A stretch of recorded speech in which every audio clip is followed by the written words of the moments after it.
다다무들이야 지 다리리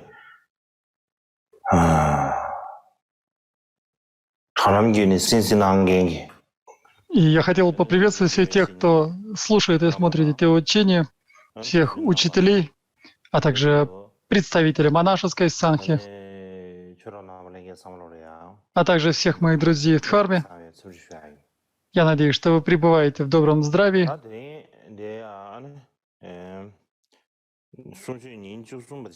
И сегодня это 13-й день летних учений Марго.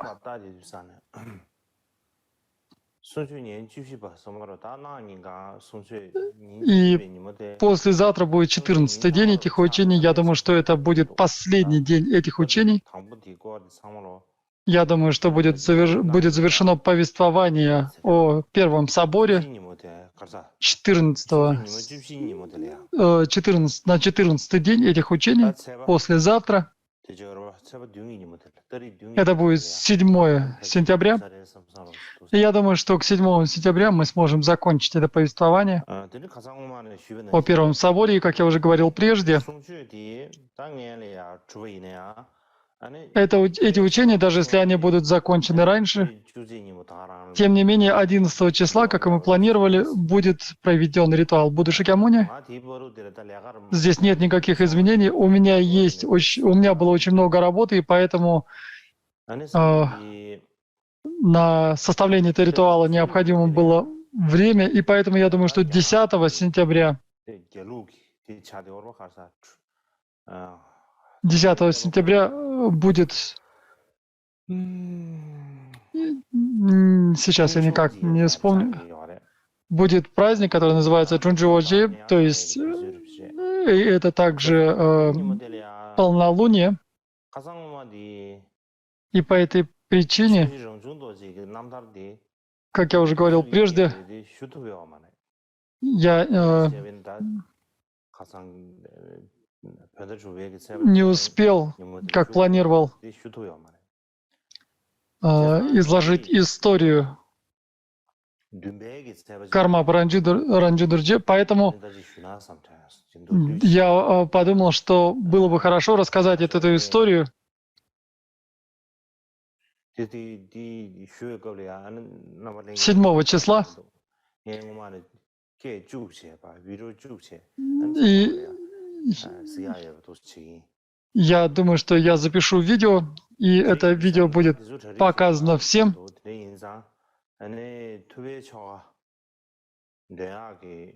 И это будет 7 сентября, а 11 сентября, как я уже говорил, без каких-либо изменений будет проведен ритуал Будды Шакьямуни, и затем я хотел бы особенно рассказать о следующем.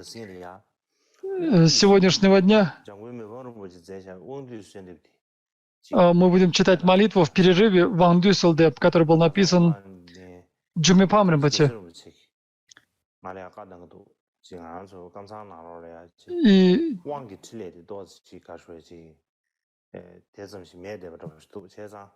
Кежи Гяцэ Ринпоче сказал мне, что было бы хорошо,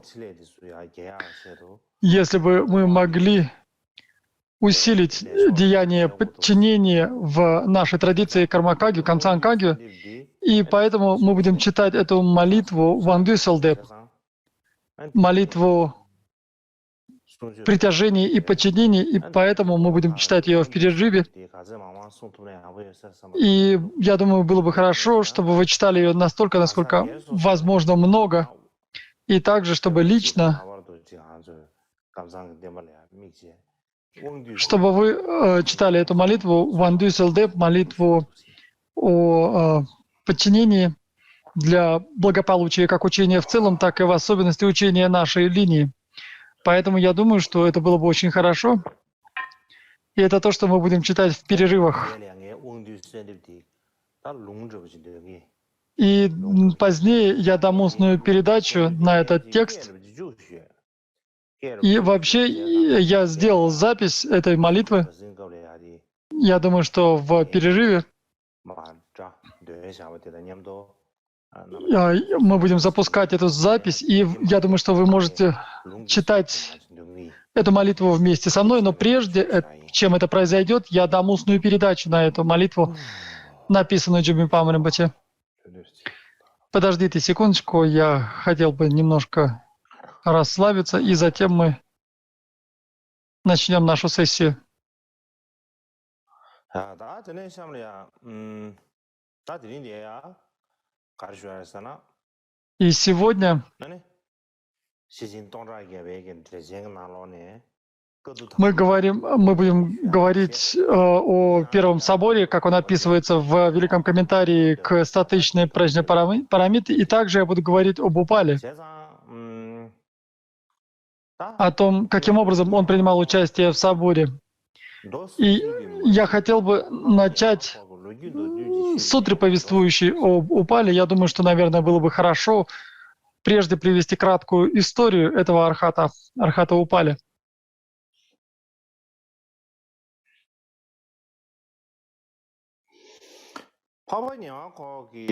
И ария Упали, или по-тибетски Неваркор, происходил родом из ниши, из 4 каст. Он был шудрой, и по своей профессии он был парикмахером. Он занимался этим для пропитания. И справа вы видите старые статуи японского происхождения. Это статуя Упали. Это то, что я вам сейчас хотел показать.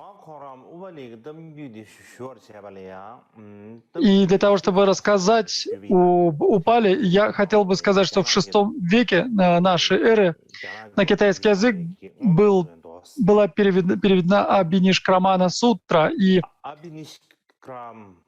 Абинишкрамана сутра, по-тибетски это Мамбарджобе До, и она состоит из 60 томов, и в 55-м томе находится повествование об Упале, а также в Мула Сарвастиваде Винае в разделе о расколе или в главе о расколе есть повествование о Упале, и это те материалы, на которые я сегодня буду опираться в кратком изложении.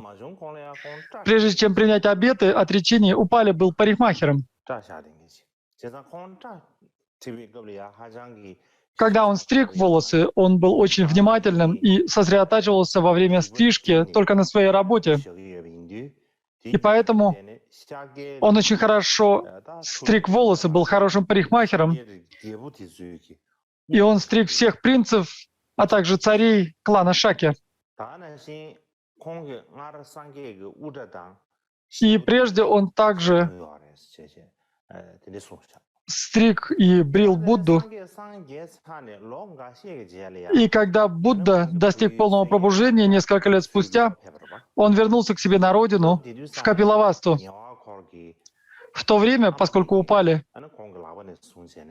был самым искусным парикмахером, он был выбран для того, чтобы побрить Будду, и тогда он пришел к Будде вместе с матерью и постриг Будду, побрил Будду.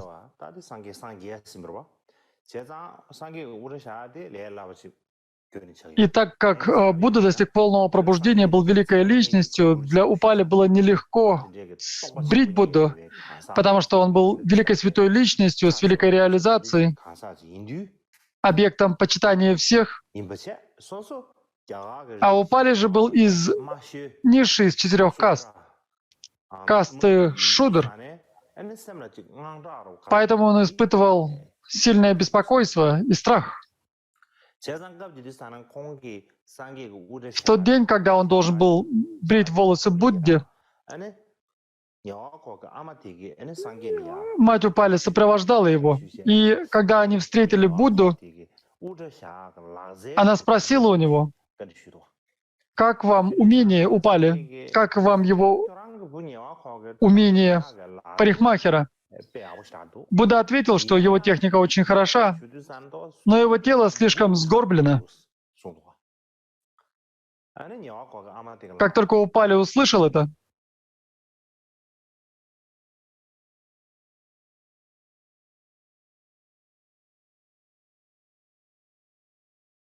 у нас на время пропал звук.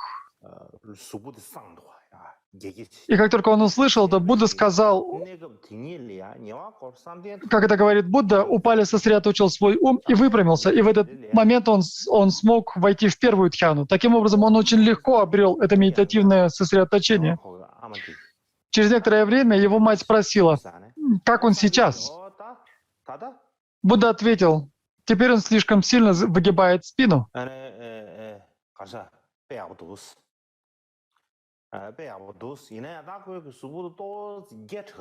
И хотя он стоит хорошо, тем не менее он слишком выгибает спину.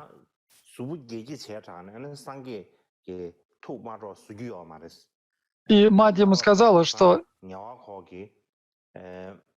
нельзя огорчать Будду, поступай, как он говорит. И Упали изменил свою позу и сразу же достиг второй дхьяны. Затем его мать снова спросила Будду, хорошо ли он бреет. На что Будда ответил, его дыхание слишком поверхностное. Как только это Будда сказал, и мать передала эти слова Упали, она сказала, что тебе необходимо изменить свое дыхание согласно наставлению Будды. И Упали сосредоточил свое внимание на дыхании и достиг третьей дхьяны. Затем мать снова спросила у Будды, на что Будда ответила, на ее вопрос Будда ответил, он дышит слишком глубоко. Его вдох слишком силен. До этого он слишком сильно вдыхал, теперь он слишком сильно выдыхает. И тогда мать Упали передала эти наставления самому Упали. И тогда он отбросил даже представление о дыхании и немедленно достиг четвертой дхьяны. Затем Будда сказал соседним Бхикшу, возьмите бритву из его рук. Упали достиг четвертой дхьяны. Хорошо держите его, чтобы он не упал на землю. То есть таким образом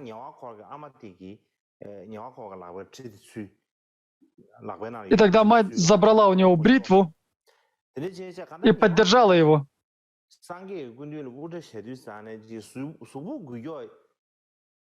И таким образом, когда Упали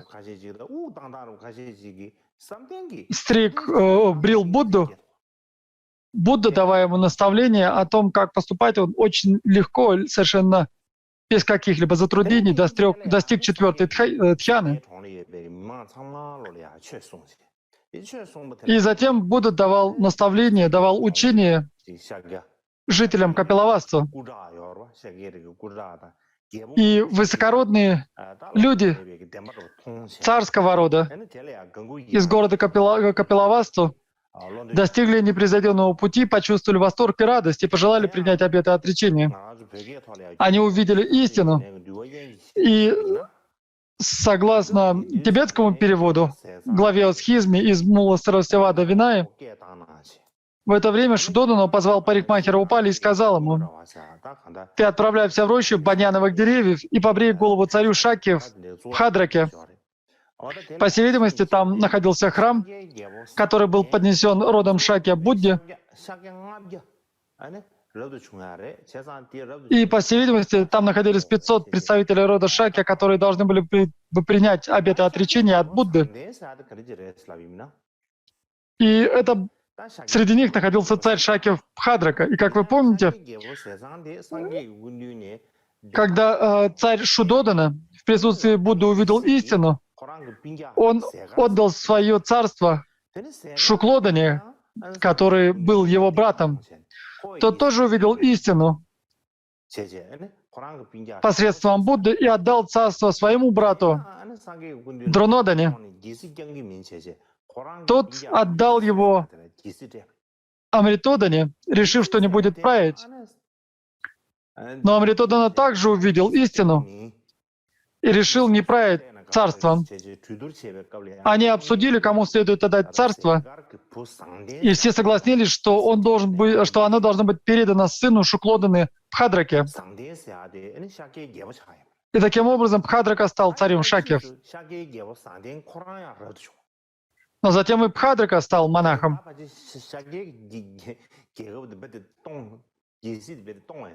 И практически, и по всей видимости, правящие круги царства Шакьев опустели, потому что все стали монахами. И опять здесь вместе с царем Пхадракой пребывали 500 представителей клана Шакья. То есть снова здесь попадается это число 500. Как бы там ни было, вместе с этими 500 знатных представителей клана Шакья, все они решили принять обеты монахов, и Упали побрил каждого из них. И самым главным был Пхадрака, он был царем, поэтому его брили первым. И когда он брил его, Упали очень громко вздыхал и ронял слезы. И когда царь Пхадрака увидел это, так как они были хорошо знакомы, потому что он был парикмахером, который стриг и брил царей и знать этого царства, Пхадрака спросил его: «Почему ты плачешь?» И Упали тут же встал на колени перед царем и сказал: «В прошлом у меня была возможность служить самым выдающимся людям, таким как вы. Теперь такой добрый царь, как вы, уходит, принимает монашеские обеты, и я остался без прибежища и защитника.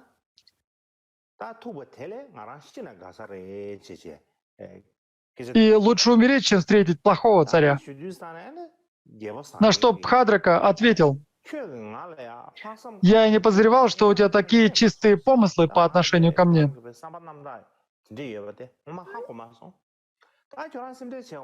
Не волнуйся, я прослежу, чтобы у тебя не было плохого царя. Я постараюсь, чтобы у вас не было плохого царя». И Упали был очень рад этим словам, и он продолжил брить голову царя. И когда он закончил, царь велел кому-то расстелить в стороне белую ткань. Он сказал 500 представителям рода Шакья: «Пожалуйста, слушайте внимательно. Раньше Упали служил нам,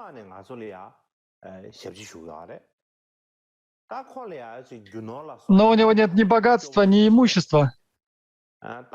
Давайте, представители нашего рода Шакья, положим наши верхние одежды, украшения и необходимые предметы на эту белую ткань».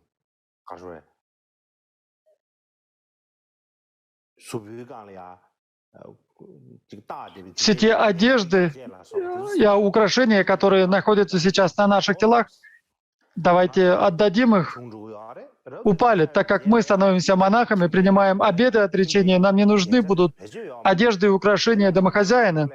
Вместо этого давайте отдадим их Упали. Так приказал царь Пхадрака. И как только царь сказал это, шакьясцы положили все свои одежды и украшения на белую ткань и отдали их Упали. И они сняли только верхние одежды, так как нижние одежды было снимать неприемлемо. Тем не менее, они отдали все свои одежды и украшения Упали. Нет необходимости говорить, что Упали обрил по очереди все головы каждого из них.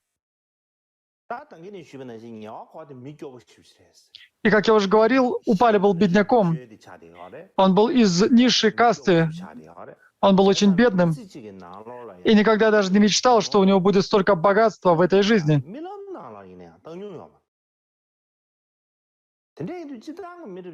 Обычный человек обрадовался бы такому богатству, взял бы все и ушел бы домой. Но в этот момент Упали подумал про себя. По всей видимости, он был отличен от всех людей, он мог глубоко мыслить, И он подумал про себя, все 500 представителей клана Шакья, владыки, царь и его принцы и прочие, и теперь они оставили всю свою власть, дворцы, жен, драгоценности, одежду, чтобы принять обет и отречение. Не было бы неправильно привязываться ко всем этим украшениям и богатствам. Я бедный человек, прислуживающий другим. Я думаю, что было бы неправильно привязываться к этим украшениям. Так, подумав, он сел и подпер щеки руками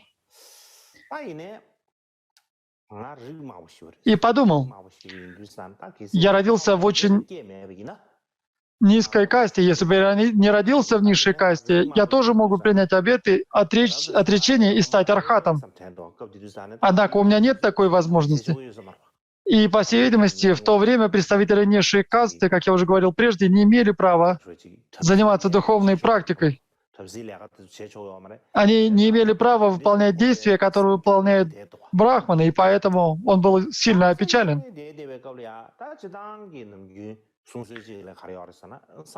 Однако есть повествование о том, что Будда трижды смотрел на положение живых существ в течение дня, и также 3 раза ночью.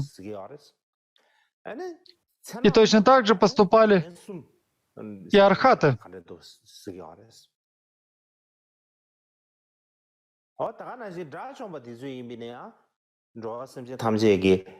Архаты также смотрели на положение живых существ. У нас с вами это не выйдет, даже если бы мы захотели, даже если мы находимся с кем-то в одном здании. И если наши друзья находятся где-то в другом месте, даже если мы задумаемся о том, счастливы ли они или нет, находясь в этом месте, мы можем лишь подумать об этом, но мы не можем увидеть это воочию. У архатов же есть ясновидение, и поэтому они могут видеть положение живых существ, как мы можем видеть это своими глазами.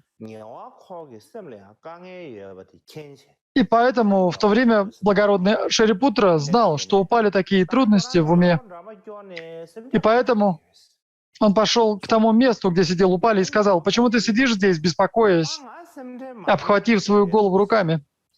На это Упали ответил: «Почтенный, я ничего не могу поделать, кроме беспокойства. Сегодня царь Бхадрака и 500 шакясцев отказались от своей власти, дворцов, жен и несметных богатств. Они решили принять обеты отречения. Я здесь привязываюсь к этим вещам и накапливаю карму для рождения в нижних мирах.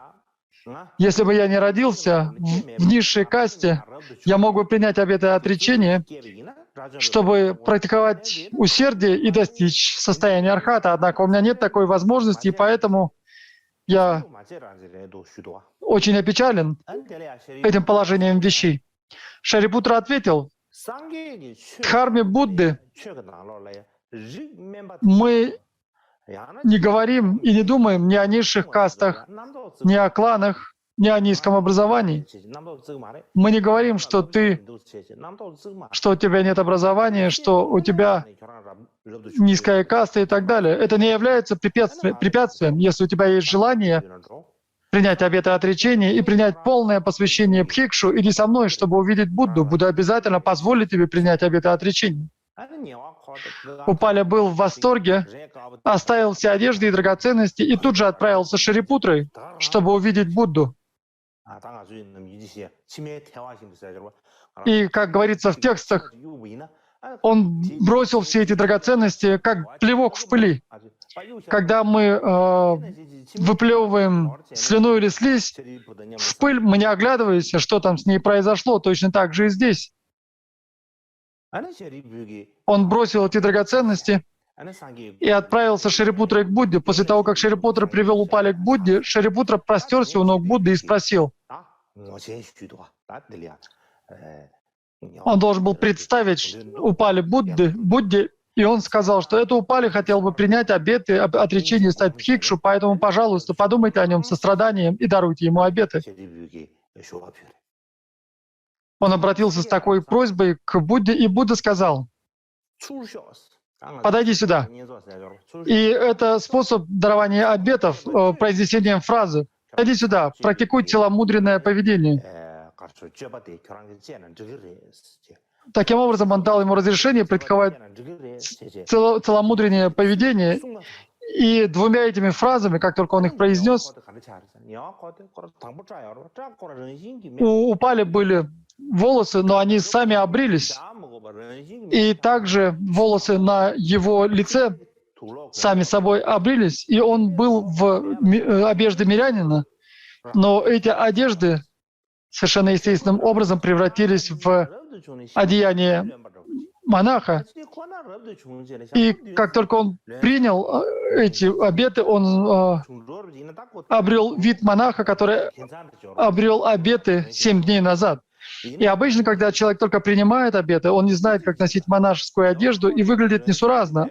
Однако, как только Упали принял эти обеты, он стал выглядеть, будто бы монах, принявший обеты 7 дней назад. Будто бы он уже монах не первый день.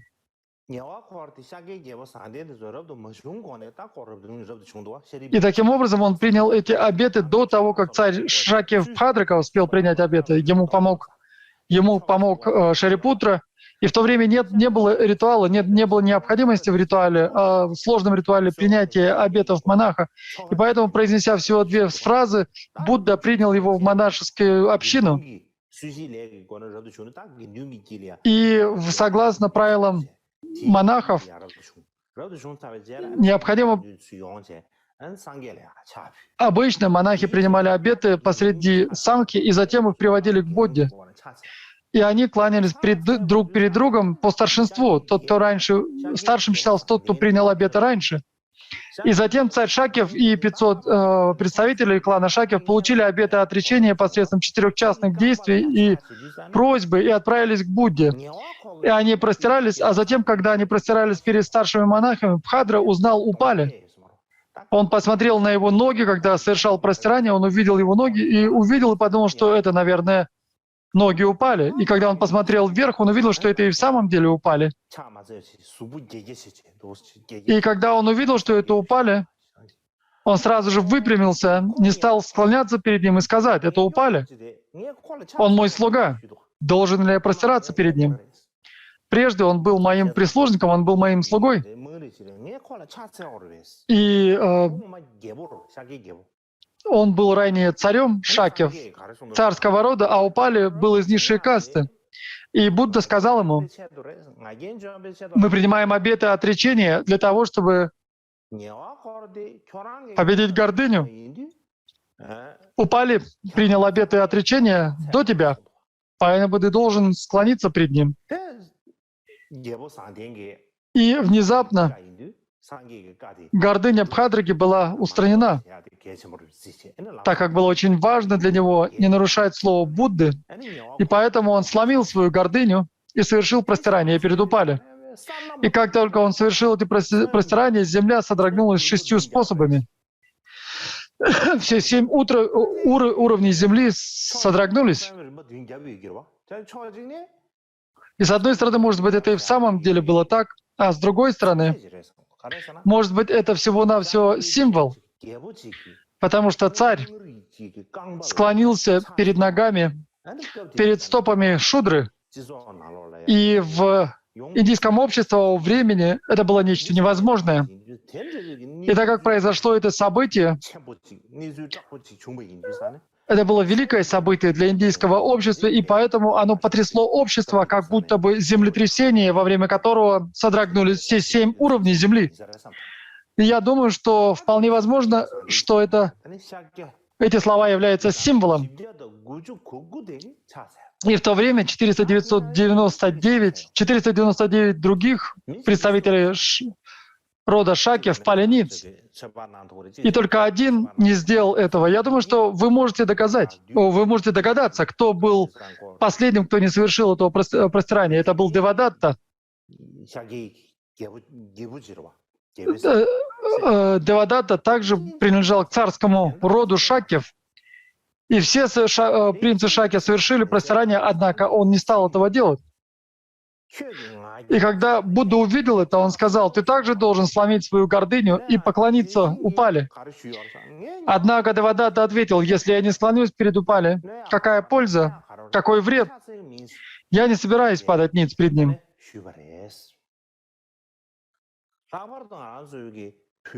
И в особенности в нашем тибетском переводе в разделе ритуала снятия запретов говорится, что если я не совершу простирание перед ним, какой вред это ему причинит? Если я не стану касаться его ног, если я не стану касаться своей головой его ног, то как это причинит ему вред? И поэтому я не буду склоняться перед ним. И говорится, что это в первый раз, когда Девадатта нарушил слово Будды. И, по всей видимости, Девадатта издавна не любил Будду, но это был первый раз, когда он нарушил слово Будды, и все принимали прибежище в Будде, проявляли пред ним почтение. Однако Девадатта был первым, кто нарушил слово Будды, и это был первый раз, когда он совершил это. И в то время вокруг Будды было много монахов, и многие неудумевали, почему Земля колебалась 6 способами. Они были удивлены этому событию. Они задумались, какая же причина этого явления. И тогда они узнали, что царь Бхадрака простирался перед Упали. И не только он. 499 представителей рода Шаки склонились перед Упали. И тогда Будда рассказал о прошлых жизнях Упали. Но я не буду вдаваться в эти подробности сегодня здесь. Подводя итог, я хочу сказать, что Упали был из низшей касты, был бедняком, тем не менее, когда он принял обеты отречения, он в совершенстве соблюдал все правила Винаи и никогда не нарушал ни одной заповеди. И поэтому Будда сказал, что среди всех своих учеников он был главным хранителем Винаи.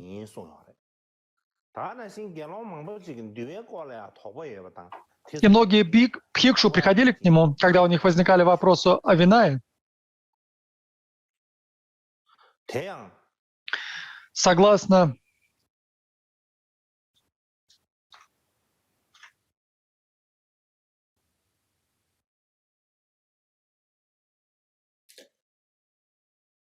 대양 드려요다. 대양 뒤를 시외 나로래야. И в IV веке наставник, который звали Челагава, перевел на китайский язык одну из сутр, которая входит в 4 агамы. И в этом тексте говорится, он был переведен Фасянем в IV веке нашей эры, здесь говорится: «Тот, кто остался в царстве богов, царство желания и не хотел оставаться среди людей, был Бхикшу по имени Гавампати. Тот, кто мог разрешить все сомнения с помощью своей бесконечной праджи, был Бхикшу по имени Шарипутра. Самым выдающимся из тех, кто обладал божественным оком и мог видеть все миры в 10 направлениях, был Бхикшу по имени Маудгальяина. Тот, кто практиковал аскезу 12 качеств обучения, был Бхикшу по имени Махакашьяпа. Тем, кто уважал и придерживался правил Винаи и никогда не нарушал их, был Бхикшу по имени Упали. Среди моих учеников величайший тот, кто знает время и знает вещи, кто беспрепятствен ни в чем, кто никогда ничего не забывает, кто обладает самыми обширными знаниями, кто терпелив и способен служить, это Бхикшу по имени Ананда. И как я уже говорил, что главным образом, мы, говоря о сутрах, мы говорим о 4 агамах. И, как я уже говорил, все эти тексты из 4 агам, из этих разделов не были полностью переведены. Некоторые отдельные сутры были переведены, однако эти 4 агамы не были полностью переведены. И они были переведены на китайский, и сейчас я привожу материал оттуда. И здесь перечисляются имена величайших учеников Будды.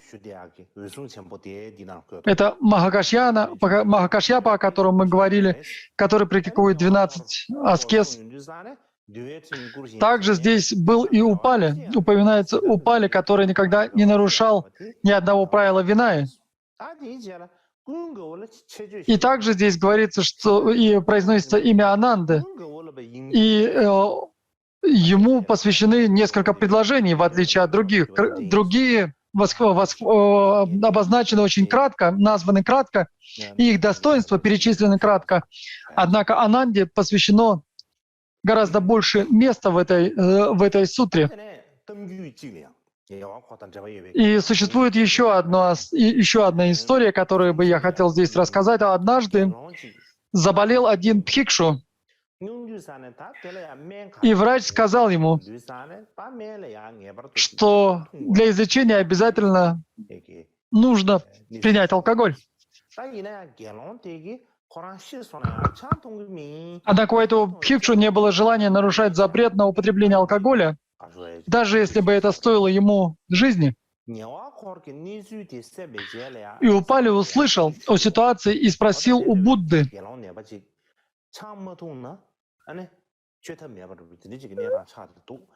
о том, что некий монах болеет и не может излечиться, если не применять алкоголь. И Будда сказал, что если больной бхикшу должен принимать алкоголь как лекарство, это разрешено. И здесь есть подробности относительно того, как надо принимать алкоголь, как он может быть принят как лекарство, но я не буду вдаваться в эти подробности. И таким образом Упали принес алкоголь и дал его больному бхикшу и одновременно обучал его дхарме.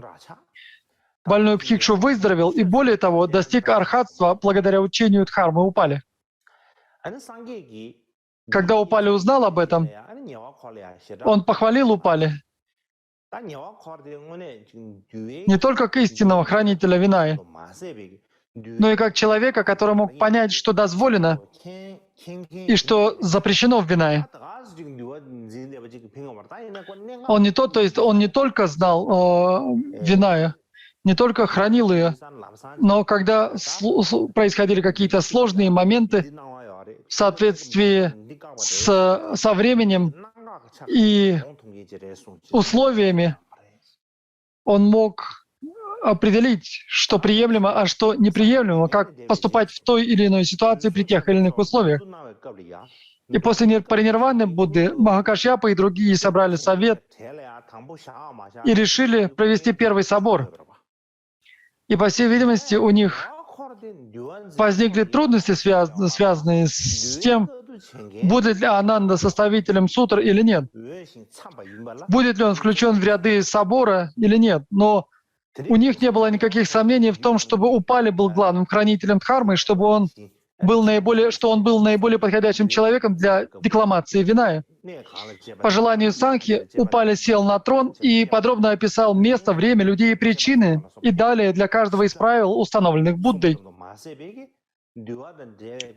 Он привел не только все эти тонкости, более того, он процитировал все пункты, относящиеся к Винае по памяти, так что благодаря его доброте у нас теперь есть корзина Виная, или то, что называется на санскрите Виная Питака.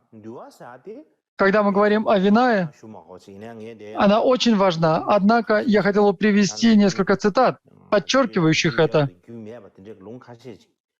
Есть некоторые цитаты, которые известны всем, а есть и менее известные цитаты, описывающие важность Винаи, монашеской дисциплины.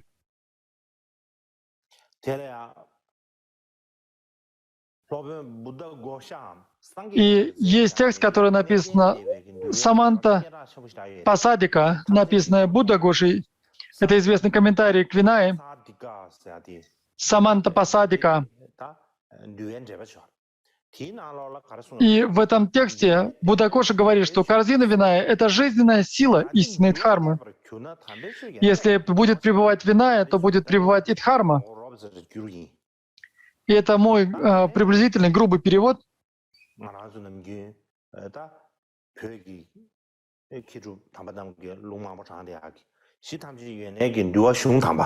И в выдающемся повествовании Мулава Сарасвати или Уттара Гранхи это текст, который известен нашей традиции. В китайском переводе Мулава Сарасвати это один из ритуалов 101 действия.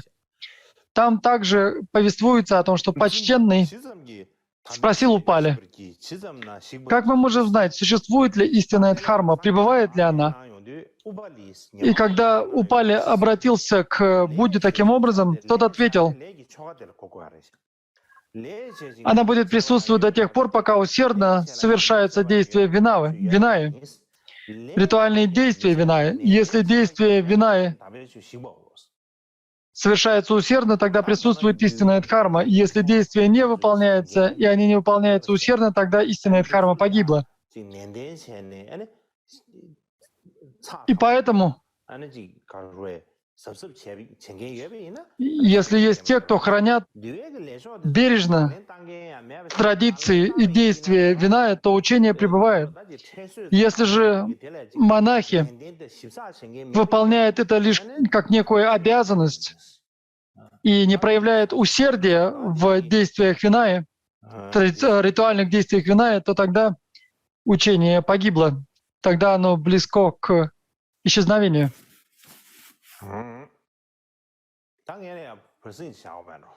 Я думаю, давайте перед следующим разделом сделаем перерыв.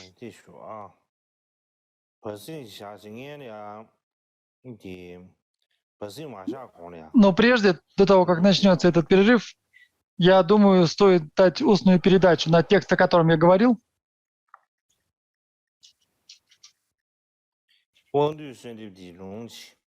Вангдю Солдеп, так называемый.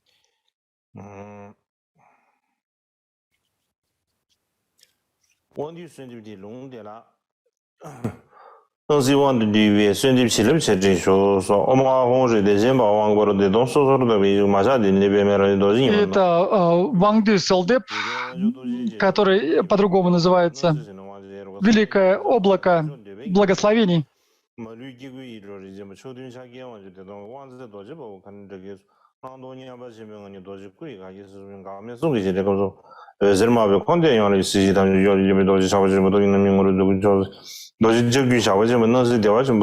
Это текст, который был написан Джумипам Гяцом, Мипам Римпоче.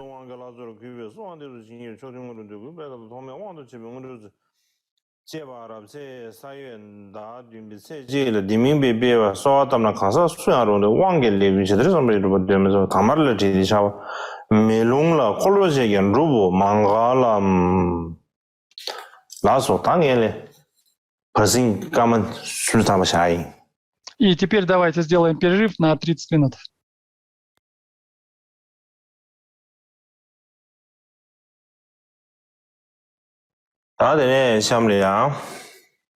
И теперь мы продолжаем.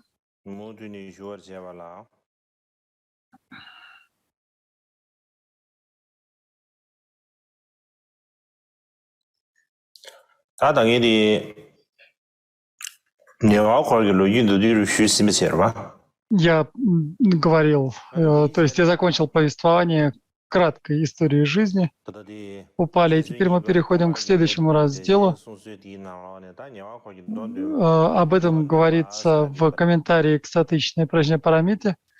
И в этом комментарии говорится о том, каким образом Упали произносил сутры, каким образом они были собраны.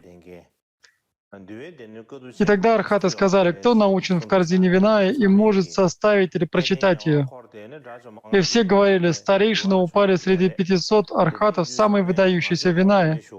Мы должны попросить его произнести вина, собрать ее. Сказав это, они пригласили Упали и сказали ему,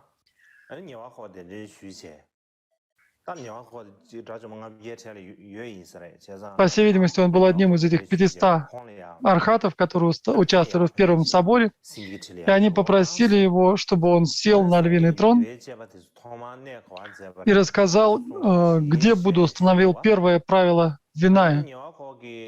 Упали сделал это, как его просит Сангха, сел на львиный трон и сказал, так я слышал однажды, когда Бхагаван пребывал в Вайшале, из-за случая, когда сын Каландаки, Судатта, впервые вел себя непристойно, было нанесено первое поражение. Затем 250 нарушений, разделенных на 3 части или разделенные на 7 разделов или 8, тхикшуни виная, посчитанные беседы, сутры вопросов упали, тонкие моменты дисциплины, вибанга и так далее. То есть, таким образом, эти 80 разделов называют корзиной виная. И это главным образом повествование с точки зрения Сарвастивады. То, как здесь описывается, это согласуется или соответствует Виная Сарвастивады. После того, как 3 корзины были собраны, боги, мары, наги, богини пролили дождь из различных подношений и благоухающих цветов. Они поднесли зонты, знамена, божественные одежды и произнесли следующий стих. Если перевести его кратко, из сострадания к мирским людям вы собрали 3 корзины. Всеведущий с 10 силами, светоч праджни рассеивает заблуждение.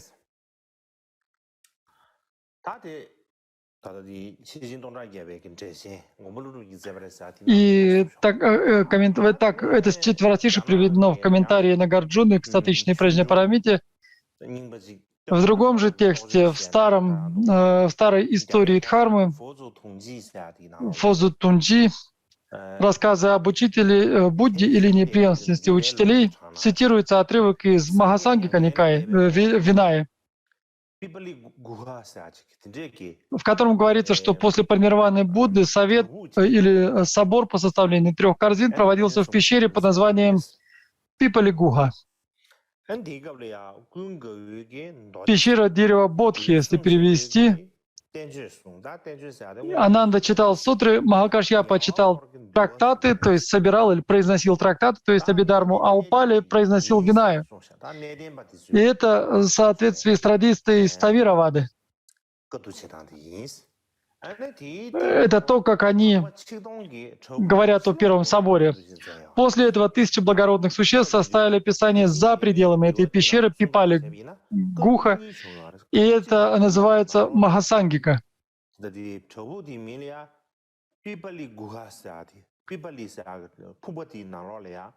в этой пещере Пипали Гуха были составлены 3 питаки,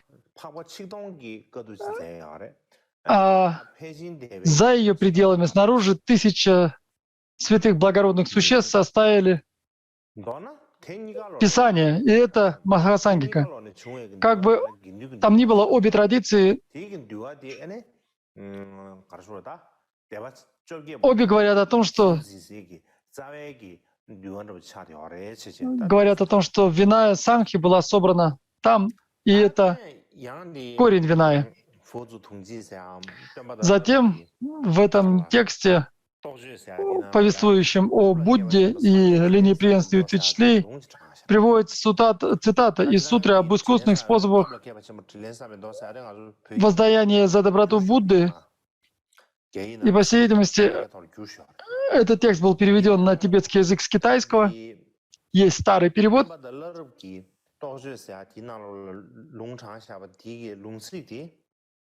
Однако слова этой цитаты из сутры, когда я рассмотрел китайский текст, я увидел, что этот перевод несколько неполный.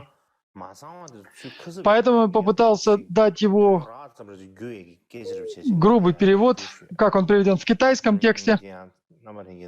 И глава Упали из сутры Будды об искусственных средствах отплаты за доброту следующий.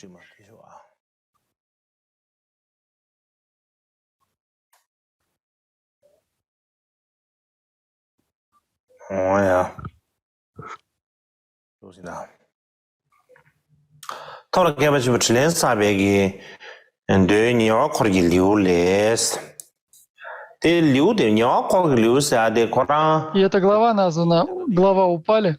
В тибетском переводе эта глава переведена неправильно. Название главы, видимо, неправильно. Неизвестно, ошибся ли переводчик или переписчик. Как бы там ни было, эта глава должна называться «Глава упали». И во времена Будды, здесь приводится диалог, во времена Будды, знаете, что я слышал, относится к периоду после паринирваны,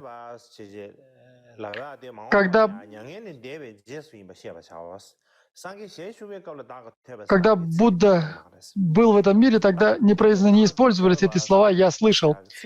Если в сутре использованы слова «я слышал», это значит, что эта сутра относится к периоду после паринирваны.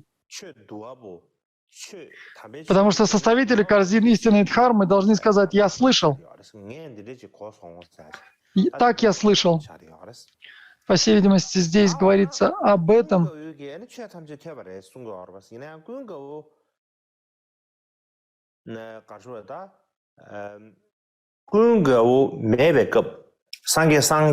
те сутры, которые были произнесены Буддой без Ананды, Будда преподал много учений, когда его не было.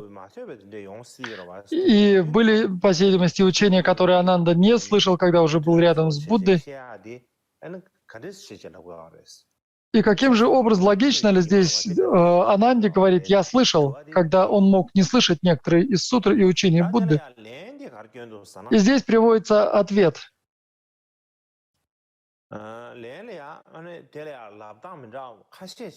Здесь есть несколько ответов.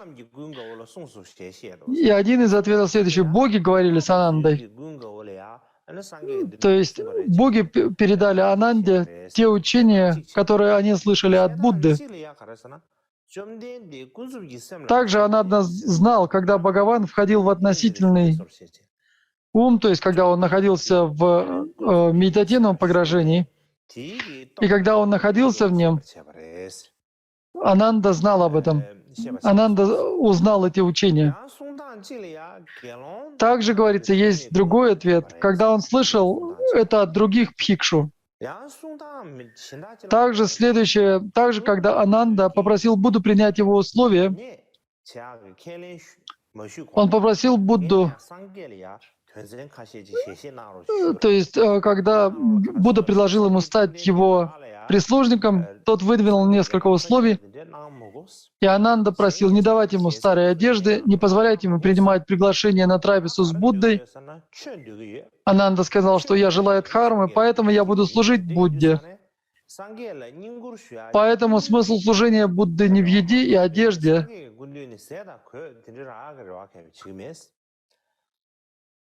Далее Ананда сказал, точно так же, как Сангха может видеть Будду утром и днем, так и мне, Ананде, нельзя позволять видеть его по любой прихоти.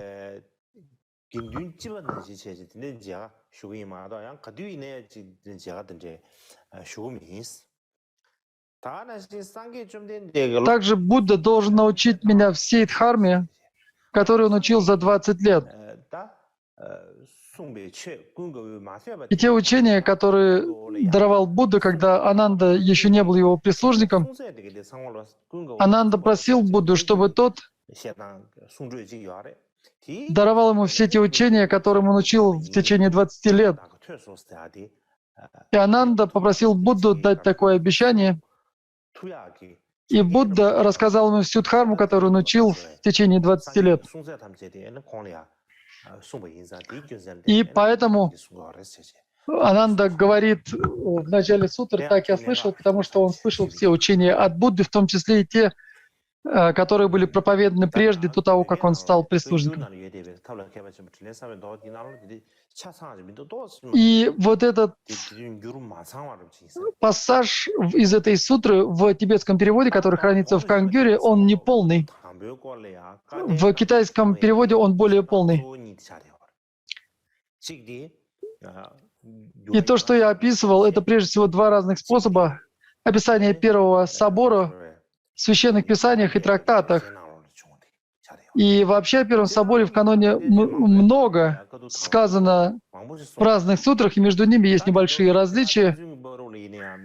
Главным образом я опирался, как вы помните, на тексты Павиная и на комментарии 100-тысячной Праджнапарамиты, который приписывается на Гарджуне.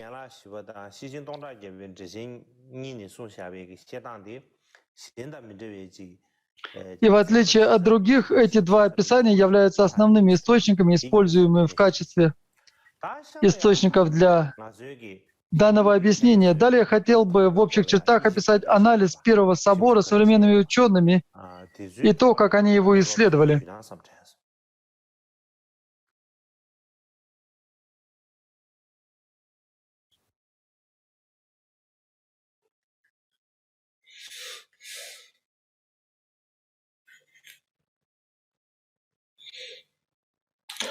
И я буду говорить об этом в 3 разделах. Первый — это цель этого совета. Второе — место и время проведения Первого собора. И 3-й раздел — участники этого Первого собора. Первый раздел — какова же цель собора? Существует несколько разделов в этом повествовании, в этом изложении. Первая позиция. Некоторые люди злорадствовали по поводу паринирваны Будды, поэтому Махакашьяпа собрал Махакашьяпа собрал все эти наставления, чтобы учение сохранилось.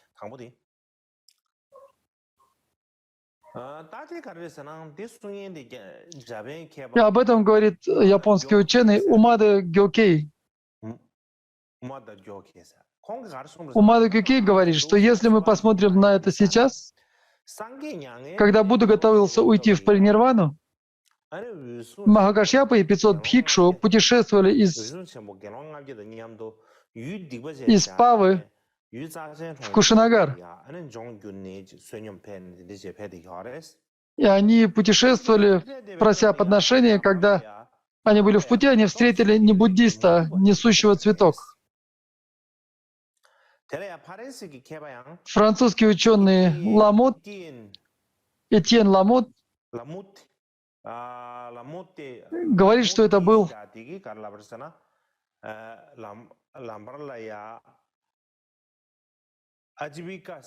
Адживика, или по-тибетски Цовапа. Они встретили одного не буддиста.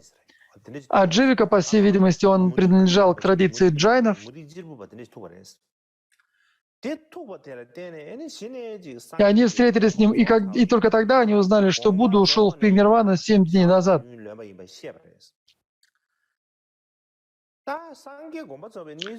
В то время те в монашеской санхе, кто был свободен от сомнений и желаний, продолжали созерцать непостоянство, в то время как те, кто не был свободен от сомнений и желаний, чувствовали горе и плакали, и стенали. Кашьяпа ничего не мог сделать, кроме как утешить их, сказав, что все составное, непостоянно, а конец собирания или конец встречи — это расставание. И в то время один бхикшу, который был преклонного возраста, и французский ученый Ламот объясняет, что это был бхикшу по имени Упананда, который испытывал счастье, когда Будда ушел в паринирвану. Как бы там ни было, этот монах сказал всем присутствующим, всем тем, кто собрался там, когда Будда был жив, дисциплина Виная была слишком строгой, и у нас не было свободы что-либо делать. С сегодняшнего дня мы можем поступать так, как нам нравится, как мы пожелаем. И поэтому он говорил о том, что уход в паринирвану — причина для большой радости. Мы должны радоваться паринирване Будды. Когда Махакашьяпа увидел это, он сказал: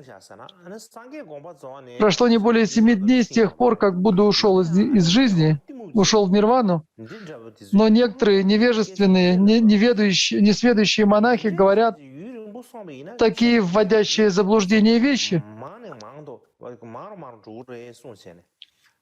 И таких монахов будет все больше и больше. по прошествии многих лет обстановка может ухудшиться, и поэтому все те, кто получал учение от Будды, должны собраться вместе и составить учение Будды,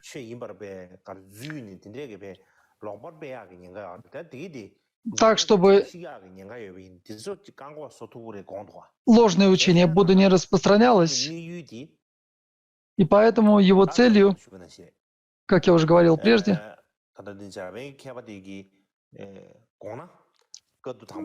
согласно мнению этого ученого,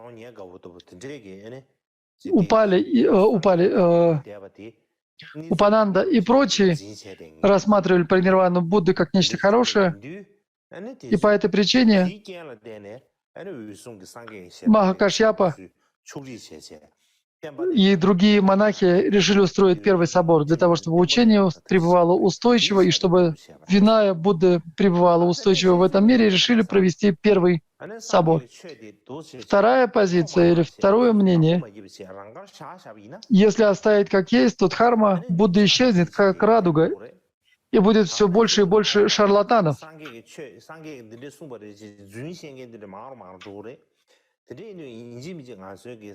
И поэтому, чтобы этого не произошло, необходимо провести собор, на котором будет точно установлено учение Будды, чтобы не было шарлатанов, извращающих его. Японский ученый Хирокава Акира объясняет, что после паринирваны Будды Махакашьяпа понял, что если они оставят дхарму, которую учил Будда, как есть, ничего не касаясь, она исчезнет, как радуга.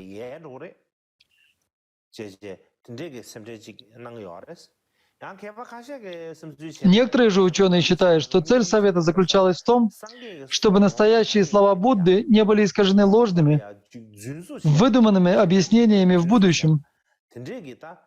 По этой причине они провели первый совет.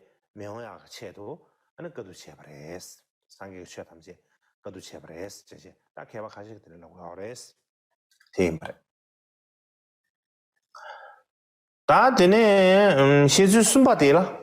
третья интерпретация. Махакашьяпа решил провести совет, когда некоторые люди неуважительно говорили о том, что они наконец освободились от своего безразличного учителя. Индийский учитель С.Р. Гоял говорил о том, что когда Бхикши по имени Упананда утешал Бхикшу, других Бхикшу, оплакивающих паринирвану Будду, он сказал, что они освободились от своего жестокого, бездушного учителя, не обладающего состраданием,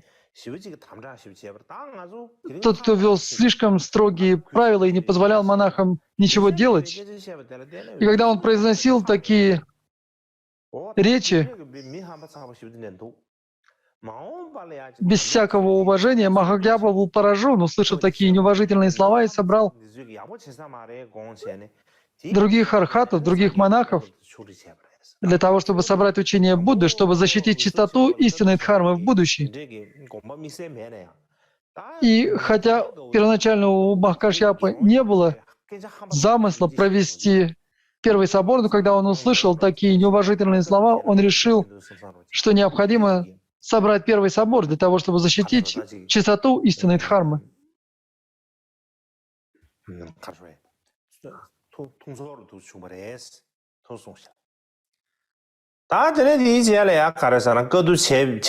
Следующий раздел — это место проведения собора, где он был проведен. И здесь у нас несколько мнений. И первое мнение — это по словам японского ученого Гёкей, после того, как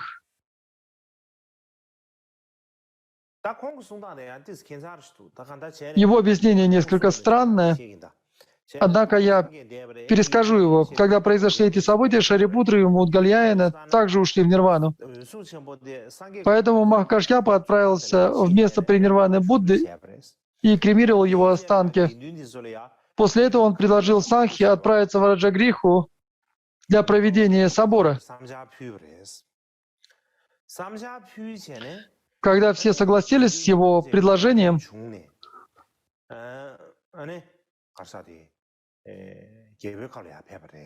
они отправились в Раджагриху. Относительно этого, английский ученый А.К. Вардер говорит, что причина, по которой они должны были, что этот собор должен был быть проведен в Раджагрихе, заключается в том, что Раджагриха являлась большим городом.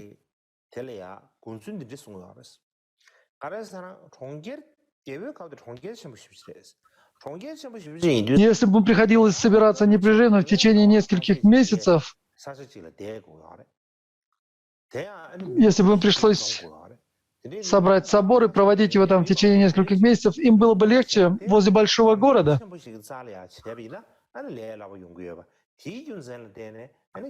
И по этой причине они выбрали Раджагриху. И таково мнение некоторых учений, в частности английского ученого А.К. Уордера.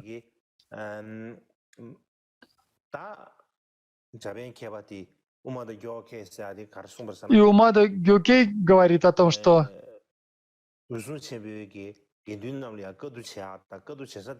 Махакашьяпа предложил монахам, архатам провести собор в Раджагрихе, и они все согласились, и поэтому собор был проведен в Раджагрихе. И в то время царем Раджагрихи или Магадхи был Аджаташатру, и он почувствовал сожаление, стал буддистом в своих проступках, и стал буддистом, и поэтому он стал благодетелем, спонсировавшим этот собор. И за городом в пещере семи лепестков Саптапарна на горе Вайбхара они построили монастырь, чтобы было место для проведения собора. И начали совет на второй день Ашада, второй месяц дождей.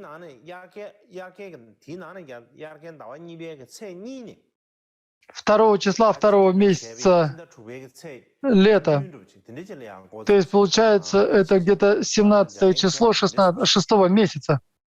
И это то, о чем повествует японский ученый Гёкей.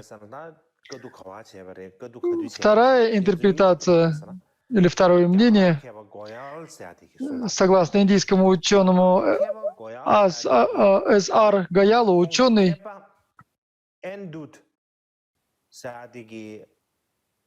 а также Н.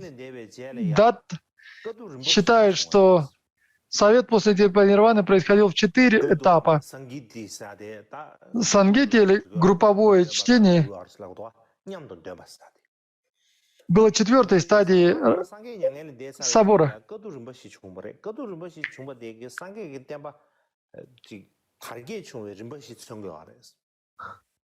И это символизирует 4 стадии развития учения Будды. Согласно повествованию в палийской литературе, первый совет был проведен в Раджагрихе под покровительством царя Аджаташатру.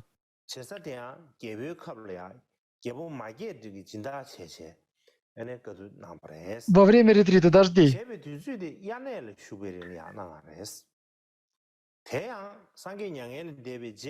И это произошло 3 месяца спустя после пренирваны. Почему? Потому что Будда скончался во 2-м месяце. А собор, сезон ретрита дождей начинается в 4-м месяце. Чтение же или собор происходил в 5-м месяце.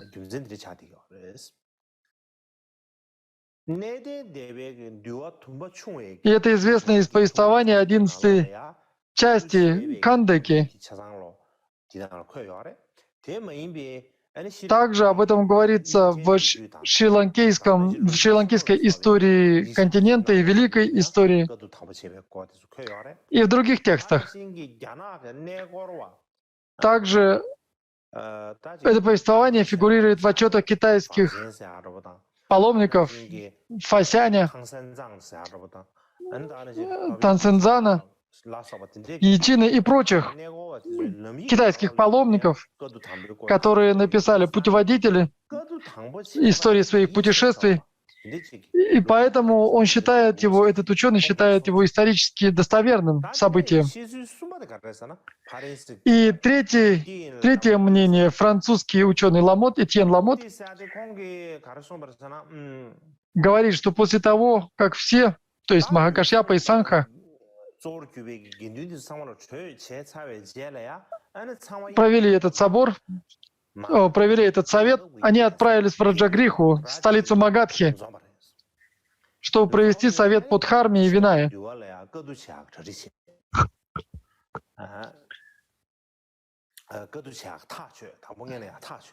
То есть сперва было принято решение, затем они в самом деле прибыли в Раджагриху, и они занялись подготовлениями к этому совету, к этому собору в первый месяц лета. А затем во второй месяц лета, как уже говорилось прежде, они провели первый собор и так далее. И это повествование относительно места и времени проведения этого первого собора. Далее, следующий раздел — это участники совета. И здесь также существует три мнения. Японский ученый Гёкей говорит, что было 500 архатов, включая Махакашьяпу. И главным среди них был Махакашьяпа. Французский ученый Этьен Ламот говорит, что был Махакашьяпа и 499 Бхикшу плюс Ананда.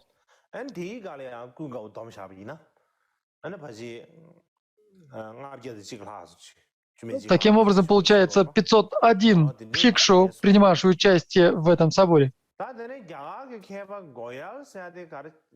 Затем индийский ученый Гоял определяет число Бхикшу, избранных для участия в соборе, как 500 человек.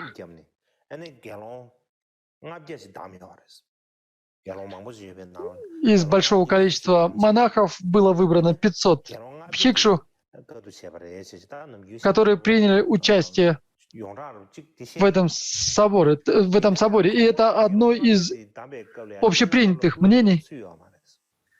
Но сначала Ананда не был включен в это число.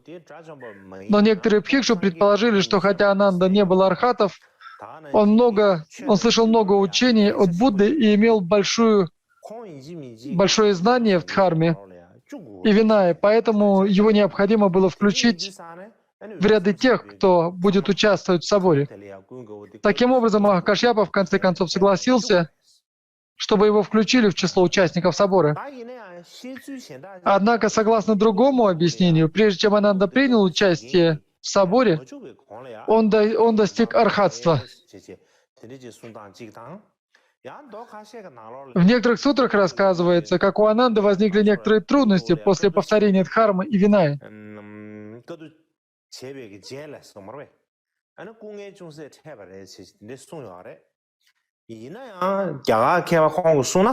Однако, согласно мнению индийских учений, а также шри-ланкийской истории континента, а также великой истории, также Саманта Пасадики, которая была написана Будда Гхошей, известным комментарием на Винае, а также согласно Махавасту,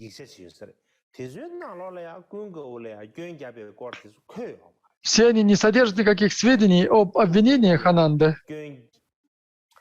Как вы помните, Махакашьяпа назвал несколько проступков Ананды.